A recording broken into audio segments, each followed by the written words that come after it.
Ladies and gentlemen, children of all ages, we are live and in living color. Welcome to another fantastic episode of This Week in Reselling, where I have a little help with my friends. Here we'll discuss the highs and lows of reselling and dive into great conversation. We're positive you're going to hear something that's going to help you become a better reseller. I'm your host, Ray, and I'm joined with three of the greatest co-hosts on the planet. We have Brendan, Big Time Flips, in the building. We have Joe with I'd Flip That. Here we go. Money talk. Here comes the money. We got Kristen, the Real Squirrel. And guys, I'm super excited about today because we have none other than Katy and Vikki are in the building. Katy and Vikki, how are you guys doing today? I mean, I'm feeling a little disappointed that we don't have any kind of music. I don't have anything. I have like this spooky, because you like horror. Yeah, I like that. But I was enjoying the smooth jazz that opened up the show. You like that? Nice and relaxing. A little something. Yeah. But I'm super excited to have you on. I know that you guys are, we were talking a little bit before the show. 8 years on YouTube, right? Didn't you say? More like 7, I think. 7? Yeah. Okay. 7 full-time resellers. Let's start this way. Tell us a little bit about you for the people that may not know, a little origin story, that are people that are listening, people that are watching. Who is Katy and who is Vikki? Well, okay. So for me, I have been dabbling in reselling for over 20 years. I used to work at a record store back in the day, and I am a huge lover of movies, and I would buy and sell DVDs on the old Amazon back in like the early mid 2000s. And I would always use eBay as my way of like comping and figuring out how much stuff was selling for, what was out of print, stuff like that. And I just did that for kind of fun. I had a big collection and everything. But I got into actual reselling full time. My first sale was at the end of 2015, and I was full time all of 2016. And my focus very quickly turned into clothing, specifically men's clothing and vintage and streetwear. And I've been doing it full time since the beginning of 2016. And how about you? So I've been selling since 1998 on eBay. I am an old OG seller, kind of like Kristen. We are Why would you call her old like that? That's really rude. OG, original gangster. OG. All right. So I was like it is. Yeah, I was sort of making really steady, good part-time income as just a hobby for a long time. I was in the mortgage and finance world, and then 2008, when the banking crisis happened, my life blew up. And I said, well, I guess I'm going full-time on eBay. And that was what I did. And so 2009, I've been full-time ever since. And it took me a couple of years to replace that really good mortgage money, but I did. And I've been doing that ever since. Katy and I actually met at eBay Open in 2017. And we were together shortly after that. And we've been married a couple of years now. So we came into this business both being resellers, but having our own separate businesses.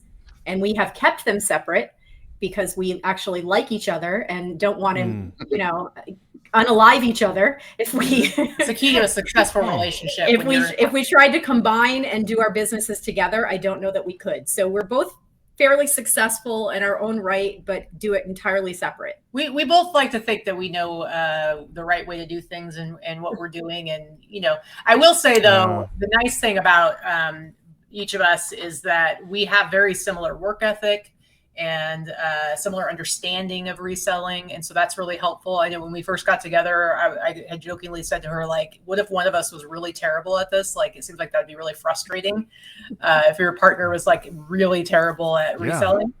Or lazy, Yes, exactly. Or just like leaving crap all over the house. Like, aren't you going to pick up your crap and list it, do something with it? Exactly. Yeah. We have a similar philosophy when it comes to reselling. So I think that helps us a lot. Mm-hmm. Huh. I've never really thought about that. Like having, the couples or, like both doing the reselling, but having separate or not doing it together. You know what I mean? We may be the only couple that that I'm aware of that does it like that. Well, we have a couple, Chris and Julie Brown. They have a relatively separate. Yeah, I think their business technically is all together, but I think they have separate things. But yeah. But I see how that would be a little, like for me, like if my wife said, okay, let's do this full time, I'm like, maybe her coming on board wouldn't be that bad. But if literally we had two separate businesses and then we got together, I think keeping them separate would kind of be smart. Would you guys agree or disagree? Kristen, I mean, neither of us like to be told what to do. So that's really it. We're both very strong personalities. And I swear we would have melted down years ago if we combined our businesses. But the nice thing is that we can go on thrifting trips together. We can source together. We're both doing shipping around the same time. She doesn't really help me with my shipping, but she is sometimes terrible at finding some of her things that have sold. So I usually help her a little bit, a few times a week. But it's like we both we understand the business that we each are in. And so it's really nice. As people know, it can be a really lonely job. And a lot of times like your spouse or your friends, you don't understand what it is that you do. And so it's really nice to be able to do that together, but keeping our business separate also keep us sane. Also, we don't ever fight about who spends what on inventory, because if we keep our finances and our business separate, there's never like, I don't care what she spends on her inventory. It's her money. Yeah. She doesn't care what I spend on my inventory. It's my money. And neither of us have death piles. So that helps too. So we combine, I think it's fantastic though, that you guys work from home and you don't kill each other, because I'm telling you, the pandemic did not affect us at all. We were it fine. Didn't. I mean, it definitely got old not being able to like go out to eat ever for like however many months that was. But as far as like our regular day-to-day life, not much changed. And so, I know a lot of couples out there, either they worked away from the house or one of them worked from home, and then suddenly they were stuck together for months, in a row. And that was really difficult in their relationships. For us, it was like, this was regular life. Yeah, I know that. So now that I'm here, I have this nut hut, which is great because I can remove myself. Because Mr. Squirrel works at home too. And sometimes I'm just like, I don't want to listen to your conversations. I don't want to be, in your business all the time. So it's nice to have a place to go so that we aren't on top of each other all the time, and we aren't to kill each other because we are together 24/7. Yeah. Well, my office is like a little cave. And so I do like being shut up in there. And I mentioned movies earlier. I can watch my movies that she has no interest in while I'm working, while I'm listing. And then, I am the one who does like quiet time and alone time where she doesn't need it. And so a couple times a year, she'll go away for a week or something. And that's when like I work way too much until like 11 o'clock every night and just, enjoy the silence. And you figure out how to cope. Yeah, we have two separate offices. We don't share an office. That would be that was my next question. It's like you guys have like separate spaces for. Yeah, this is my office that we're filming in right now. I have a loft is my office, and she has one of the best spare bedrooms as her office. Which, not that I got the bigger room by choice, although I do love it. She really likes having, like she said, a cave. She likes being able to shut the door and shut everything out. Blackout curtains is so dark in there at night. God, have the door shut with the TV on, and then sometimes I'll just hear her start talking. And I'm like, she knows the door's shut and the TV's on, and she's just talking like we're having a conversation, and I have to come out and be like, what? That's great. Throughout the years, you guys finally getting together and like, living together and, doing your separate businesses together. Have you guys kind of like, for lack of a better term, like cross-pollinated, like ideas and like, like, okay, Vikki, this is what you need to pick up. This is a bolo, or, Katy, you need to pick this up. This is a bolo. Like, have you learned from each other, like what to pick up or what not to pick up? Like, yeah, for sure. I mean, yes and no. For one thing, like each of us, when we don't always source together. A lot of times, like I'll go off and do it by myself, and she'll do it by herself. And I will definitely pick up stuff that I know that she would want to sell, that she would be excited about, that maybe I don't care about, but I know it's good. But also, as you guys probably know, depending on your store and your categories and which ones are most active, there are things that I can sell so easily that for her will just sit and will not sell because it's not being seen as easily. And so that can be a factor as well. But we definitely like have learned a lot from each other for sure. She'll tell me about a brand and I'll be like, oh, awesome. Like, what's the one with the super expensive athleisure with the rainbow across it? Aviator Nation. Aviator Nation. I'd never heard of Aviator Nation. I've never heard of that either. And she told me about it. A hoodie you can sell for $100, $150. Yeah. If you're lucky enough to find it. It's like rich people schlubwear. And then there's things I've told her about that brands she's never heard of. So for sure. Yeah, I definitely didn't have a huge focus in vintage men's streetwear or vintage t-shirts before I met Katy. I still don't, because technically when I find them, I usually give them to her, but because I know that she really loves that type of stuff. But I learned that type of stuff. I learned everything I know about vintage t-shirts and tags and single stitch and all that kind of stuff. I learned all that from her. So we've definitely learned from each other.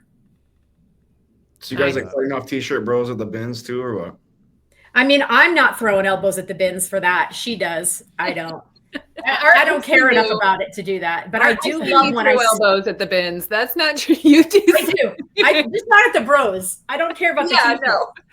But I do love when I find one and I scoop one of those guys for sure. I love when I find the stuff and I'm like, missed this one. I got it. I will say our t-shirt bros here in Vegas are relatively respectful and they're not bad. And we've been going there for a long time, so they know me and they know what my area is, and they've seen me find some good stuff. So I seem to have the respect of the bros at this point. I'm in, but they're not too bad. I've only ever had like one that was like a kid kind of being a jerk. So overall, they're good.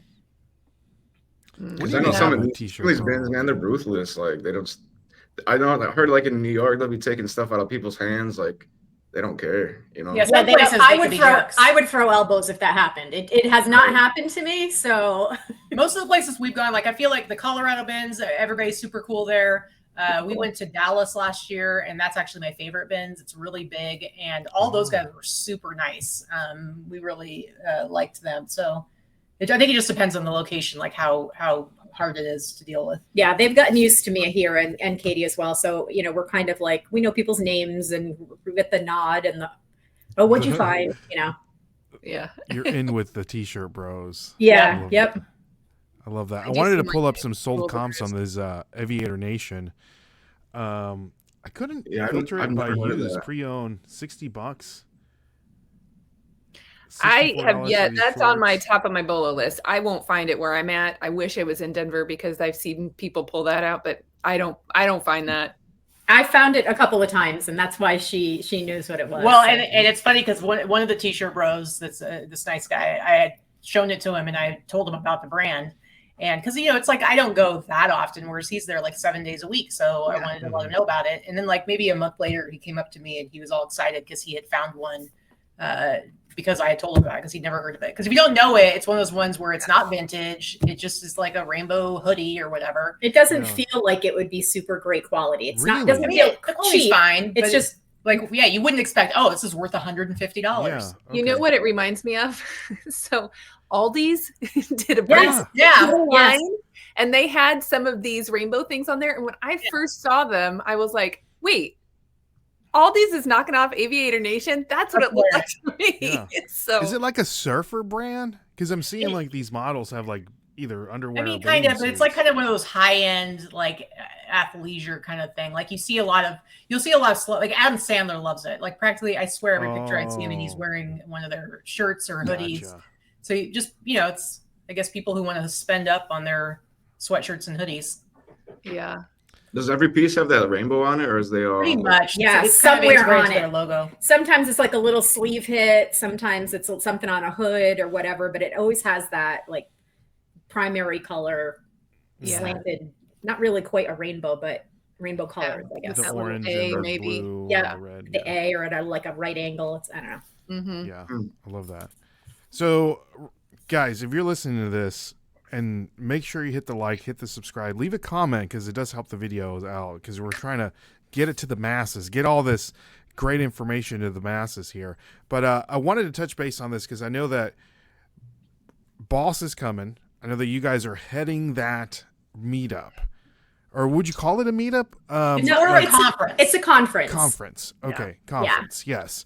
So what made you even want to do this? Because, we're we're having a meetup, and so I'm just kind of like wanting to pick your brain about like wanting to do this. How long have you done it? What was the idea? I know that you guys met at eBay Open, so maybe that kind of like... That's it. We met at eBay Open. You know, we've been to a handful of eBay Opens, and we always loved the networking part of it. We loved meeting other sellers, but we always felt like their content was lacking because it tended to be very heavy on eBay employees basically talking about their products. And it's like, you know, I use eBay to sell, but I don't really get excited hearing about a feature on eBay. And you're kind of getting like their version of it, like how amazing it is. I want to hear from other sellers. And the best content would always be when they had sessions that were seller led, or at least sellers were a part of it. But there weren't enough of them. And so we always kind of, you know, complained about it. And we've both been doing a lot of work with eBay for years too. We do, you know, a lot of other things within the community, calls with different divisions and different teams. And in 2019, I did a panel at eBay Open, and in 2019, this was before COVID. They announced that 2019 was their last in-person open, and so we were like, oh, we should totally do our own version. Let's do our own conference. We can have it, you know, copy what we like about eBay Open, and you know, make the changes that we've always wanted to see happen. And so we started planning that with our friend Teresa. She's the third person that does this conference with us. And the first one was supposed to be, I think it was August. Was it supposed to be August of 2020? So you guys can imagine what happened with that. Our tickets were supposed to go on sale April 1st of 2020. We already had the website up. We'd already been talking about it. And we were like, this is going to blow over in a couple of weeks. And it's going to be totally fine. And then we ended up postponing it until 2021. So we had our first one in 2021. And at first we were like, okay, we're going to put on this thing. It's a 3-day conference. It's conventions. Katy and I both have a lot of extensive party planning and event planning in our background. We were working with nonprofits for years. So we knew that we could pull it off, but we knew that there was not a lot of other people that knew that it would be professional and well done. So we kind of like under promised and over delivered that first year. And we try to continue to do that every year. But what we did that first year, we said, okay, we're doing this thing. We don't know if anyone's going to buy any tickets. It's going to cost us, you know, $80,000 to put this on. We don't know if anyone's buying any tickets. We don't know. We can't pay any speakers, but, you know, can you come? Can you help us? Will you buy, you know? So we asked our friends in the reselling community if they would want to come and speak and help us put this on. And, you know, we always say that we're baby YouTubers and we don't have a big following, but we're very close with people that do have big followings.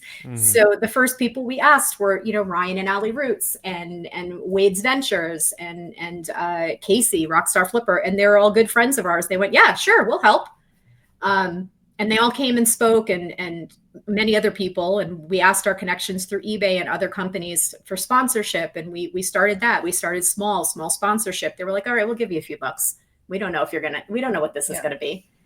And then by year one, it was so successful. We think it was so successful, and our attendees really enjoyed it, and our sponsors loved it, and they didn't stop talking about it. So every year since, we've been able to get more sponsors and more attendees and more speakers, and we were able to start paying people to come and speak a little token. And you know, both Kristen and Joe have been speakers at our past conferences, and we just love doing it. Like I said, we might be baby YouTubers. We're not really content creators. We do the content we do to stay involved in the community. We're very much about teaching other people in the community and uplifting other people and helping people to be better resellers. If this is what you want to do, we want to help you get there.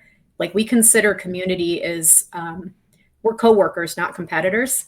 Yeah, and I love that. We bring that into everything that we do, whether it's our conference or our, our content. I host a local meetup group. I know Joe has started doing a lot of those, and so has Kristen. And, you know, that's what you're doing with your big meetup in Nashville. I mean, I do mine quarterly, and we don't have 300 people, but we have, 30 people that come quarterly, and we hosted our house, and, we just really enjoy being a part of the community and feeling like we're doing something to give back. And that's really what this conference has been for us every year, a way to give back and to teach other sellers. Yep. Yeah, I just actually got back from eBay had a reseller social last Thursday. So I went to that. I got to meet some people with eBay, just kind of, mentioning the meetup for, that we're having, and, sent an email out, and hopefully they'll be able to help out with that. But they should send you some swag at least. They'll do that for sure. So that would be great if they do. And so they did mention that they're looking for like a Nashville representation of like the Nashville chapter for the local eBay meetup. So I threw my name in the hat. Hopefully, they'll be a thing. But we'll start seeing you on some of the calls then, because that would be great. They did mention though during the reseller social that they are working on another in-person eBay Open. Yeah, that is true. They're going to do one this year. Locked in where it is. I think it's probably going to be in Vegas. That's where they've hosted them every other year, and it makes the most sense for them because this is the cheapest and most inclusive conference area in the country. So that's why they've done it here in the past. I can say I'm 99% certain it's going to be here in Vegas and in August or September. They're going to be announcing it in the end of March. They're going to announce the dates and the location the end of March at the Spring Seller Check-in. One of the, we just had our meetup a couple of weeks ago, and we had a few eBay employees come to our meetup, and they were sort of hinting around that, but they're not allowed to say it yet either. So, well, the thing is, our conference, we cover all platforms. We're not one platform specific because we want to, everything, all of our sessions, everything appeals, I think, to everybody, and it's something everybody can get something out of. But I will say eBay is the most supportive and involved in the community of any of the platforms. And so any chance that you have to get involved with them is really, really good because it benefits you a lot, I think. Let me ask you this question. For someone that's listening or watching that wants to be part of a eBay reseller social or wants to help, maybe they don't have it in their city and they want to have one, where can they reach out? Like what's it, maybe like an email or like a website or something to contact eBay? There is a website to contact eBay, and it is, you can apply to create your own chapter, and it is, it's sellerevents.ebay.com. Okay. And that's where you would go to find a seller meeting in your area, if there are any, but also to create your own, if you'd like to create your own chapter. If you notice there's nothing near you and resellers around you, just like Joe and Nicole have started doing in their area and Kristen has done, you can start, your meetups do not have to be talking about eBay and have, heavy content. I started doing that years ago. I've had my eBay group for 8 years now. I started doing that. And I would do it. I would teach every single month, and I would have a slideshow presentation and topics. And I did that for years. I don't know why I put that much effort into it, but I did. And after the first couple of years, I realized I started. You must be a type A person. I very am. I'm so type A. It's ridiculous. I am. Good guess. And I got a few years into that, and then I finally started talking to everyone else at the group and saying, "Do you guys even want this? Why am I doing this?" They just want to hang out, man. Sometimes they just want to hang out. To hang out. So now my meetups are strictly social networking meetups, and that's all they really want. And we talk about eBay, of course. We talk about business. We answer questions and help each other. It just doesn't need to be like this perfectly detailed construct. Yeah. So there's no plan. I mean, I don't want to say planning, but like you guys just basically get together and talk, because I felt like when you do this thing, you got to like you were saying, you got to organize all this stuff. And I was like, because I don't have one in my area, and I was like, I don't want to be in charge of that. You don't have to make it whatever you want. You can make it whatever you want. You can make it like Joe's done a couple times. They meet up at the bins, they hang out, they go have lunch or have donuts. We've done bins meetups, we've done bowling meetups, we've done potluck at our house where people just come and hang out, and we have sometimes I'll have an eBay employee will be there, and then they can pick their brains. We're lucky because being in Las Vegas where we live, we're only a few hours away from California, and it's easy for me to get someone from corporate to come if they know there's going to be enough people there.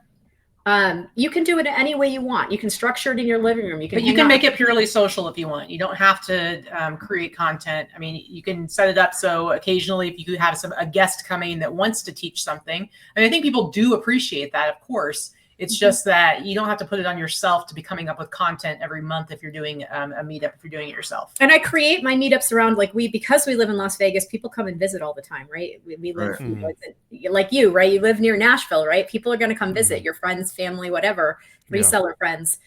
And so I'll, if Kristen were to come to town and hang out with us for a week, which she's due, I would create a meetup around her being here. We've done it when Ryan and Allie come and stay with us for a week, Rally Roots. We create a meetup around when they're here because they get to see their reseller friends too. And it's fun. It's a fun way to get together. We already know how fun it is to hang out with other resellers, right? Yeah. So which is why I wanted to create one in this area, because I'd been with Liz, Colorado Reborn. I've been in that group that I think kind of was inspired by your group maybe, but I just need that social activity to get out of the house sometimes and to be with other people to bounce ideas off of and stuff.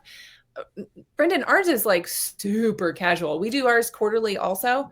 And we just like hang out at the library for a second because it was a free space to be able to meet with other people. And then we maybe we'll talk about like an email that they have sent out, or like this last time I was like, hey, don't forget, you can get your 1099s now. And then we started talking about other like eBay stuff. And then we started talking about Whatnot. And then we started talking about Poshmark. And then we talked about all kinds of other things that's just online selling. And it was so casual. And then we went to the local brewery. So it was fun. Yeah. I mean, that's really, it doesn't don't put the pressure on yourself that it has to be something special, Brendan. It doesn't. Some meetups are run that way. Some people are very particular and they want to have content every time. I will say it's usually the little old ladies of eBay that have been doing this as long as I have.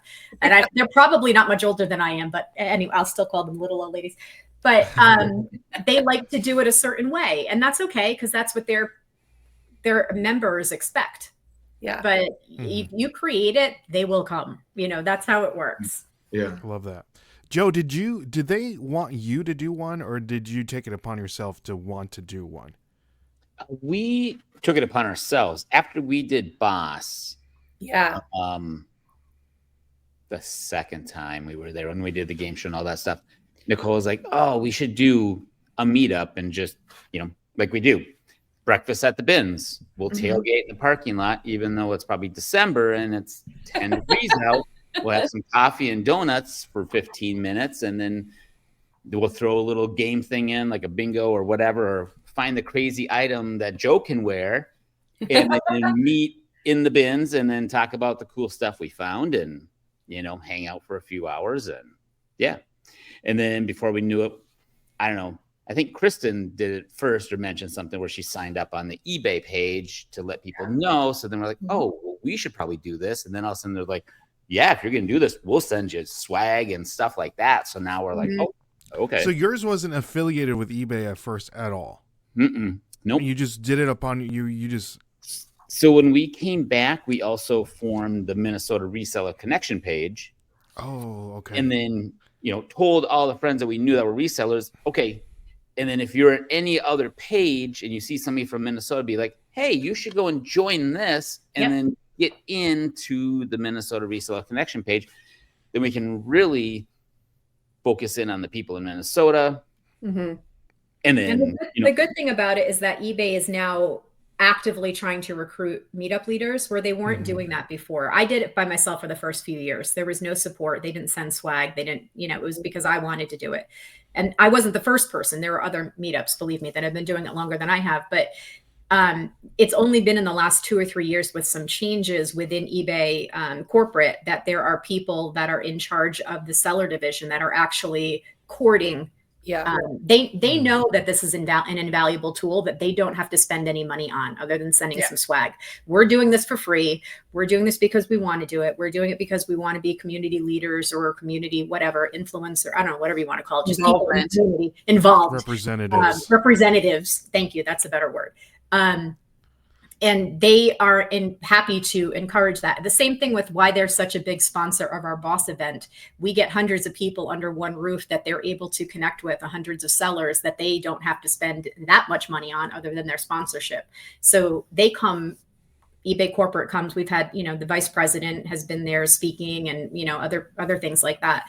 They come out because it's a way for them that they're not spending the money on eBay Open anymore, which costs them millions of dollars. This one they're doing is going to be another one and done. It's because it's the 30-year anniversary. They're not going to do it again next year. It'll be a one and done. They're also focusing this year on sending out people to a bunch of meetups across the country. Mm-hmm. So they're really trying to get out there and be a part of the community. Well, we sent the email, so hopefully we'll have somebody come through Nashville. Yeah, and feel free to reach out to me after this, and I can give you a better link and another email if you don't get a response. Yeah, awesome. That would be great. Thank you. What have been some struggles that you guys had with putting on the Boss Reseller remix that you never thought it's like, oh man, I don't know if this is gonna work? Like I maybe would like say early on. As far as besides, actually, the COVID. right. I would say as far as actually putting on the event, that part has been, like Vikki said, it's in our wheelhouse for both of us because of our background in working for nonprofits and putting on big events. So it wasn't anything where we were like, oh my God, what have we done? How do we do this? Like we both felt very comfortable with that aspect of it. And luckily we have an amazing venue here in town that is so great. And they do a lot of the things that when I've done events in the past, I had to do myself. And so it's actually been really fantastic. I would say the biggest challenge is probably getting the word out to the seller community because there are so many pockets, and I'm sure you guys can relate to this. There are so many big pockets of people in the community. Like, have you ever heard about a YouTuber for the first time and then gone to look at their YouTube channel and they have 200,000 subs, and you're like, I've never even heard of this person. Yeah. They're out there, and it's like there are all these little subsets, and there's a lot of overlap, but there's also a lot of people who don't know each other at all. And so kind of being able to penetrate these different pockets of sellers. Every year we have people saying, I've never even heard of this event. How come I haven't even heard of it? Or they find out about it after and they're like, well, I would have totally gone. I didn't know about it. I mean, three of the people here on the panel have been multiple times. So I think we put on a really good event, and It's a really good event. And I think that we very much, and I'm not asking you to affirm that, but I think we've tried to keep the tickets very reasonable for what we do. It's a 3.5-day full day conference with multiple speakers, with lots of food and entertainment and all of those things in one place. And we've charged less than eBay Open every single year. And I'm talking eBay Open did their last one in 2019. We've never gone over $400 for a ticket for 3.5 days of an event. Try to go to any other conference in the world for anything for $400. For any industry, it's usually $1,000 a day. It's not a moneymaker for us, and it never has been, and it never will be. It's a passion project, really. Yeah. Our hardest thing has always been getting the word out there. And frankly, ticket sales have been very difficult the last couple of years. I know that this is a downturn economy and has been for a lot of people. We don't sell the tickets. We will have to come out of pocket to put this on, and none of us make enough money to do that. So that's the hardest part, is getting the word out there and getting people to actually hear about it. Because once they hear about it, or once they've been or have talked to someone that has been, they tend to come back. Yeah. Can't wait to come back. I know. It is definitely top event that I've been to. It's so much fun. You learned. Here's the funny thing. So Angie and I went last year, and I talked to Angie about it.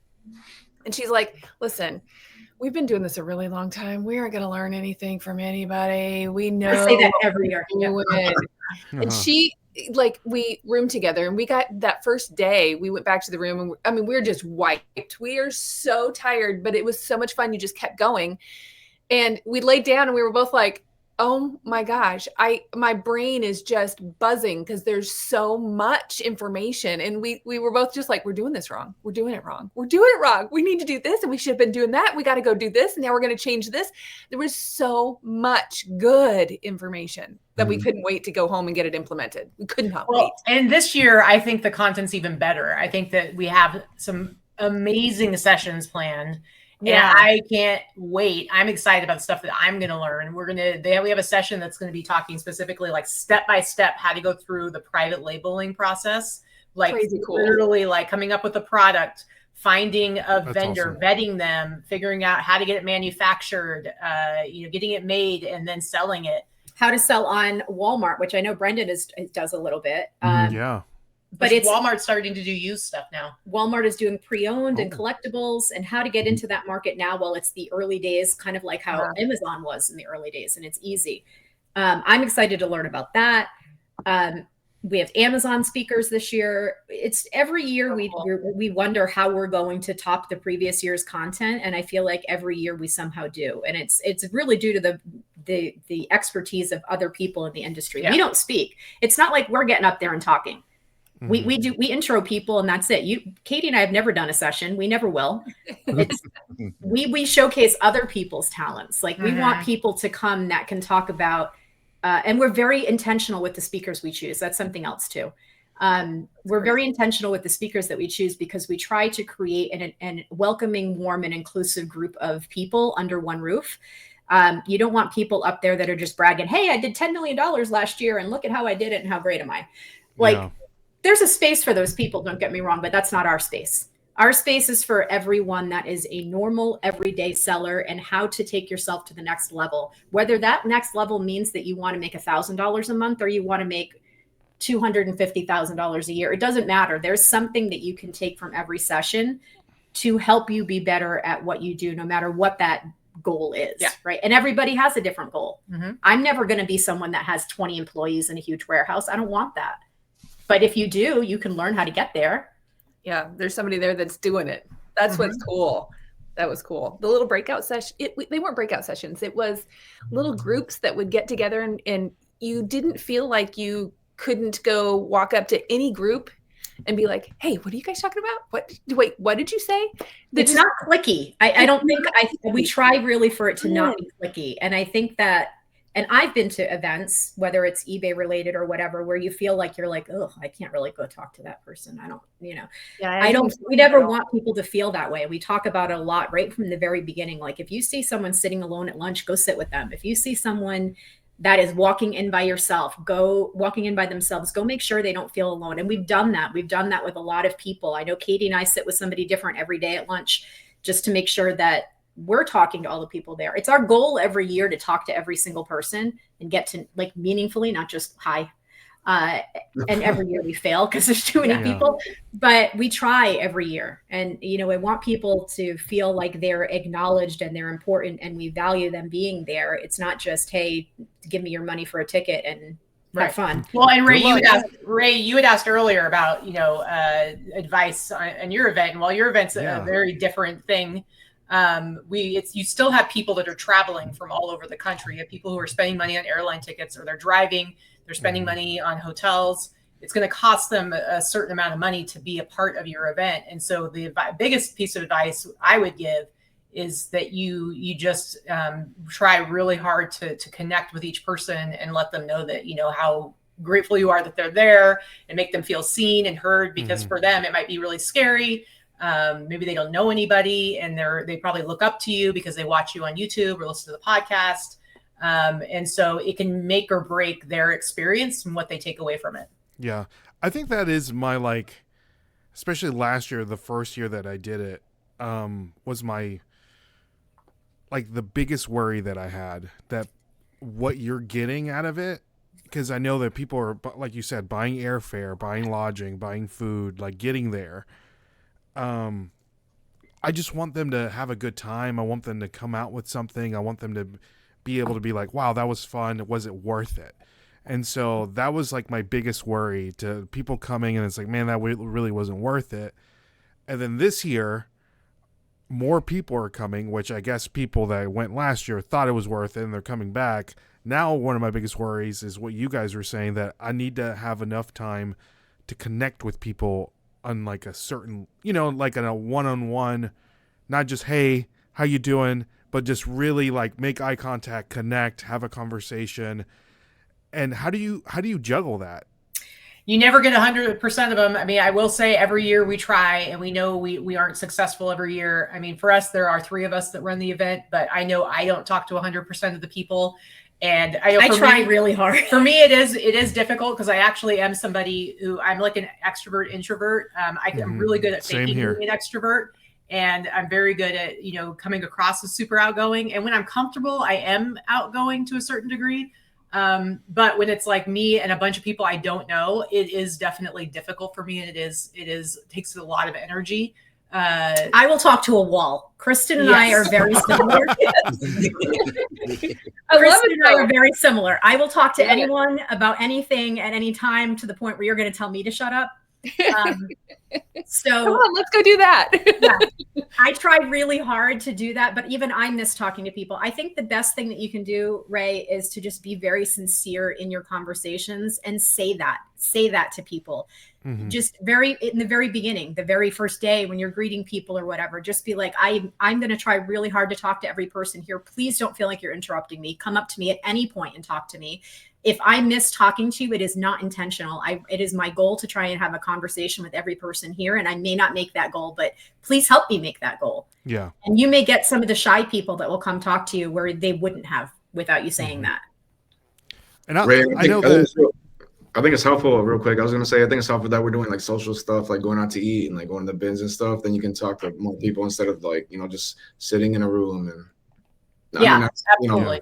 Yeah, that's why we add the social stuff to our event too, because obviously we have the sessions all day long, but then we add a Fremont Street crawl where everybody goes to watch music and have a drink or have a soda if you're at a drinker. We do the meet and greet. We do the stuff at night too, so that people aren't coming out for a conference and feeling like they're going back to their hotel room and now staring at four walls. So we've added the social part at night. Not that you can't find something to do in Vegas. God, anybody can. Oh yeah. But we make it so that if you come by yourself, you don't have to feel intimidated about trying to do something else or find something to do. If you want to go back to your room and chill out, that's cool too. But we have the option, and we host the events at night as well to make sure it's a whole experience. We foster a lot of time and space to just networking and getting to know each other and having fun and being silly and being goofy, because we do during the day. It's like, there is a lot of learning, and we think there's a lot of value there. But that can be, at the end of the day, it's mentally exhausting, and then you just want to have fun. And so we want to accommodate that as well. And plus we're resellers, so we're not serious people all the time. And we do just want to have fun. And so I think we bring a really good balance to our event. I love that. It was a lot of fun. We didn't have time to go and stare at the walls in our room. There was something going on. Yeah. I mean, we could have just, like, if we were wiped out and but we didn't want to. You didn't want to miss a single thing. It was so much fun. I'm curious to know. I feel like I didn't catch up on sleep until I was going home, like on the plane. Yes. Yeah. I'm curious to know, because you all three have been. I have not. So what was your biggest takeaway? We'll start with Chris and go to Joe and then go to Brendan. Like, what was the best thing that the coolest thing that you did or that you liked about the Boss? And we'll go from there. I don't know that I could narrow it down to one thing. I don't know that I, so I think just the number of people that you can click with, I think was just ridiculous. There's just so many people, like the connections that you make with people that you were never going to get the opportunity to do that because we're all sitting at home in our own little offices. So just that energy, that vibe that you have with people is so like invaluable that it made me want to come back the next year and do that again. You just want to recreate that every time. So I guess, I don't know, Resale Rabbit was great. Storage Auction Pirate was awesome. Kevin Brown, he was cool to listen to. It was, I can't narrow it down to just one thing. There was just too many. There's people that are speaking this year that I would love to see. Like Scott Chichinking, would love to see him. Leslie, would love to see him.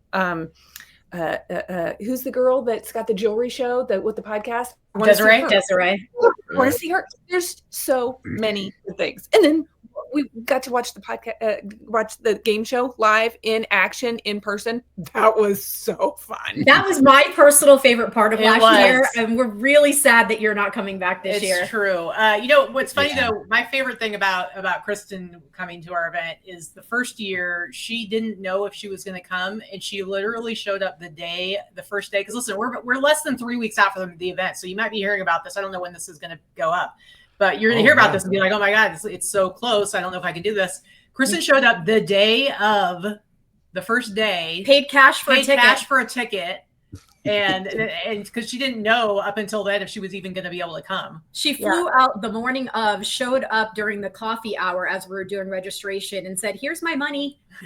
I told you it was going to be last minute if I was going to get to come. So I have an event that I do, like that I go to, and it ends on Sunday. Then I had to drive home on Monday, and I think I should have then caught the flight that Monday afternoon, and so that I could get there. But yeah, and I was like, I'm coming back. This is so fun. And tickets are still available, right? Yes. Tickets So are we'll still make sure to available. put that and we'll on sell the- tickets cash the same day too. I mean, we were. I didn't realize you could do that. Pay cash for a ticket. Hey, they'll take your money. They're going to They'll let take me your money. in. I was nervous about it. And what are the dates? So we have it down as March 10th through the 13th. And so the 10th is a Monday, and that's just when we do our meet and greet that night at 7 p.m. So a lot of people travel in on that Monday. And then Tuesday, Wednesday, Thursday, those are the days of all the sessions and all the other stuff. And then Thursday night is the closing party, which is really super fun. So it's the 10th through the 13th of March. 10th through the 13th. This is all I'll do. So we usually film like a week ahead. So we'll make sure to put this episode out this week, so that gives plenty of people time to look and buy tickets and plan ahead if they're not already. And I will say, our event is happening. It's overlapping with ASD. If any of you know what ASD is, I don't even know. I don't think it even stands for anything anymore. It used to, but it's a big conference. It's a big trade show where you can go and meet with like people who do wholesale and like different companies and people. Thousands of companies. It's all like new stuff. So people go there to buy, find sources for clothing and shoes, and if you want to buy 5 million chapsticks, and there's all kinds of stuff. Right? Huh? Like a gift mart, kind of, right? Sort of. It's how you meet wholesalers, and you can like work deals with them and build connections and relationships, and then maybe you end up like sourcing replenishables for them for years to come. It's free. It's free to go to. It happens twice a year in Vegas. It's a huge conference. You're going to walk your feet off. It's enormous. For it to be free, you have to register online. If you show up, I think it's like $50. But it's happening like Sunday through, I don't know, Wednesday, I think. And so if you could like double dip in Vegas, as far as like a work trip goes, and go hit up ASD all day Sunday, all day Monday, get a lot out of that, and then come to our event. I know that we have some attendees that are definitely doing that. That's great. Yeah, Joe, what did you like about Boss? Yeah. What did you say, Brendan? No, I said I didn't realize they did that twice a year. I thought it was only once a year. Yeah, that would be cool to like if have a wholesale and sell stuff on like Whatnot or like something that you can continuously replenish and you're paying a wholesale price. Well, the year I went, there was, for the most part, it was nothing that I was really interested in, but I found this one booth where they supplied like throwback jerseys, like really cool throwback jerseys. And I went back on the last day and basically bought most of what their inventory was, so they didn't have to pack it up and leave. So a lot of times it's like, if you offer like, hey, can I buy this for however many dollars? And then they don't have to pack it up and transport it back to whatever state they come from. And so I did that. I never bought any more from them, but it was just kind of cool. We did a YouTube video about it, and I made money on it, and they were really cool. That would be a good thing. Okay, so since we've talked about Whatnot, you guys don't do the Whatnot at all? I did it for a while. I did it for a while, and I made some good money when I was doing it, but I also sold a lot of inventory for way cheaper than I really wanted to. I still wake up with tear rolling down my face thinking about some really amazing t-shirts, vintage t-shirts that I sold for too cheap. But at the time I needed the money. And so, it was good. It was decent. It was depressing, but for kind of how I source and how I sell, it just isn't feasible for me. If I could get bales of t-shirts where I'm paying hardly any money, then maybe I would be doing more of it. But I make more money just selling on traditional platforms personally. And I've done Whatnot. I've done 4 shows on Whatnot, a couple on District. I sell mostly women's vintage clothing. I do sell other things as well. And that type of market is very difficult to break into on Whatnot unless you want to sell your items very inexpensively to other resellers. And I don't. So for me, it's just not my market. I realize it could be if I did it 5 days a week, but I can't do both. Right. So I focused on where I make my money, and that's eBay and Etsy and Poshmark. Yeah.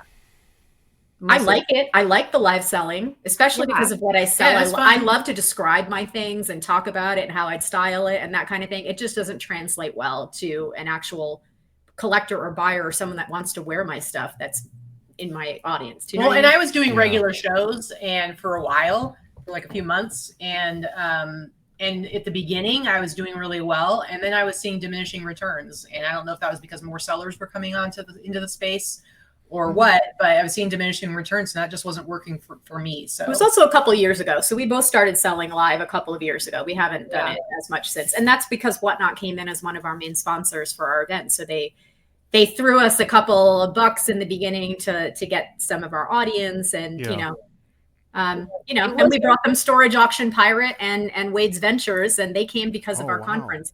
They were never selling on Whatnot until they met Whatnot at our event. So so you're welcome, Whatnot. Right. So it was very cool to see those representatives there and to talk to them and then get their feedback on what they were wanting and expecting and doing over there. So I think that's another plus that you guys have, is that you have those tools that we use represented at your event, so that you can talk to them and you don't have to call an 800 number that is never there, or try to get huge with eBay, because we all know that when you call eBay customer service, it's a crapshoot whether you're going to get somebody that even knows what they're talking about. Like, it's really great to be able to get connections and email addresses and phone numbers of people that you can directly talk to if you have an issue. That's one of the only companies that allows you to do that. And forget even being able to try to talk to anybody at Marketplace or sometimes Poshmark. So I'm just saying, it was cool to be able to talk to Whatnot there. It was really cool. So are they good? I mean, we talked about this before. Are they ever going to get eBay Live off the ground, or like, does anybody know? Like, anybody heard anything about it? I wish. I mean, they're still doing it, but there's still only, a handful of sellers that are allowed to do it. And I'm like, why does Linda's stuff get to keep selling all the stuff? What about us? And then and they don't have an auction format, it's still just buy it now. So I don't know. Oh, really? I would like to see them do it. They obviously have the capability. But unfortunately, eBay is about 5 years behind everyone else with technology. So everybody says that. I feel like everybody says they're always behind on everything. Yeah, they always have been. Yeah, which is too bad, because you would think that would be the most natural for them, since it's already an auction site starting with an auction site. You'd think that would be the best transition. I think it's the shareholders don't put enough weight into it. If the shareholders wanted it to happen, it would happen. That's who makes everything happen at eBay. Yeah, and they are not the T-shirt bros for sure. Definitely Not yet. Yet. Right. Right. Yet. Those T-shirt bros, they'll sell a good shirt. Maybe they'll pony up some money to buy some stock. But I don't know, man. Those guys have dedication. They'll be there for like 8-9 hours just to find 3 shirts. That's crazy. I know. That's so I can't crazy. do it. No. I mean, if they're young, like when you're young, you have all the time in the world. You just sit around the house and you're just bored. Yeah, for sure. Well, it was funny when we were in Dallas at the bins there, those guys were, it happens occasionally here in Vegas, but in Dallas, they were all like taking photographs of their stuff right there on the cement floor and posting it to so they were like doing like everything Instagram. Right there.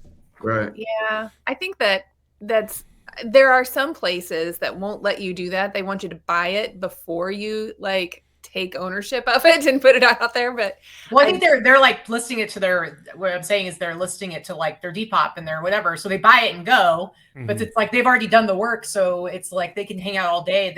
They're being pretty productive. Yeah, especially when you're only picking up 6 shirts a day. So the longest I've hung out at the bins is generally when I've hung out with Kristen, and we've done I did a full day once, didn't I? Full days, at least 4 to 6 hours. Normally, I'm 2 hours in and out, and that's it.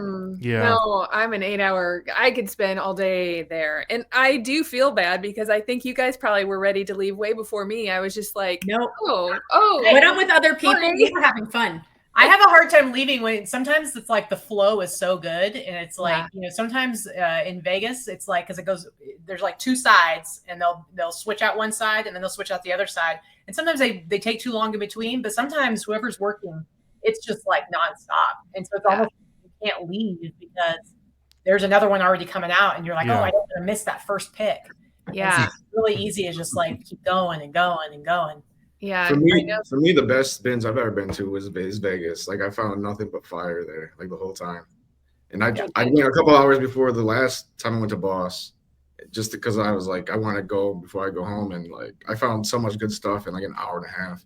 Yeah, we really do have good bins here. I mean, we don't have to travel to source, although we like to.